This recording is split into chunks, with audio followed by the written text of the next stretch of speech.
ফোনটা ভুলে গেছো। আরে রাগ করো না, আসলে অনেকটা দেরি হয়ে গেছে, ঠিক আছে? একটু কাজে বিজি ছিলাম তো ওর জন্য। হ্যাঁ বিজি তো থাকবে, আমি যখন ফোন দেই তখন বিজি থাকো।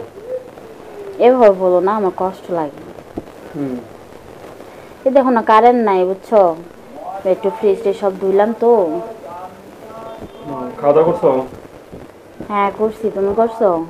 হ্যাঁ খাওয়া দাওয়া করলাম। তো কি দেখাইলা? আজকে খাইছি মুরগি। মুরগি? তুমি কি দেখাইছো? আমাকে প্রবাসে খাওয়া, আর কি খাওয়া কও। আসলে ঠিকই বলছো, কিন্তু কি করবা বলো না, আমার আর ভালো লাগে না তোমার ছাড়া। আমারও তো ভালো লাগে না বুঝছো। আচ্ছা শোনো না, বলো। চলে আসো, আর বিদেশ করার দরকার নেই। হ্যাঁ আসবো, দেখি এবার ছুটিতে চলে আসবো। ছুটিতে আসলে এবার আর যাইতে দিব না তোমারে। দেখো বিদেশে আসছি তোমাদের জন্য তো আসলাম নাকি। সবই তো জানি, কিন্তু আমার এইভাবে আর একা একা ভালো লাগে না বুঝছো। এই সারাদিন রান্না বান্না সব কাজ সেরে আইসা ঘরে দেখি ঘরটা খালি, আমার খুব কষ্ট হয়। তাই? হুম। আচ্ছা, ইয়া করছে ওই আমার জিনিসপত্র কি সব ঠিক আছে?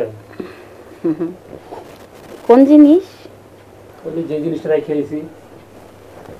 আগে বলতে হবে কোন জিনিস। তোমার কাছে আমার কোন জিনিস রাখা আছে বলো তো? ঠিক আছে। না আবার কাউকে বিলাই দিছো? কি বলো তুমি এসব, তুমি এ কথা বলতে পারলা? আমি থাকি প্রবাসে, তুমি এখানে থাকো, এখন বিশ্বাসই তো রেখেছি নাকি। আচ্ছা, তুমি যে বিয়ের আগে আমাকে এত ভালোবাসতো তাই না, এত সময় কাটাইছো, কখনো এরকম কোনো কথা শুনছো কোনো দিন? না শুনি নাই, এখন যেহেতু আমি প্রবাসে আছি, এখন তোমাকে ফোন দিলে ফোন ধরো না, সময় মতো পাই না।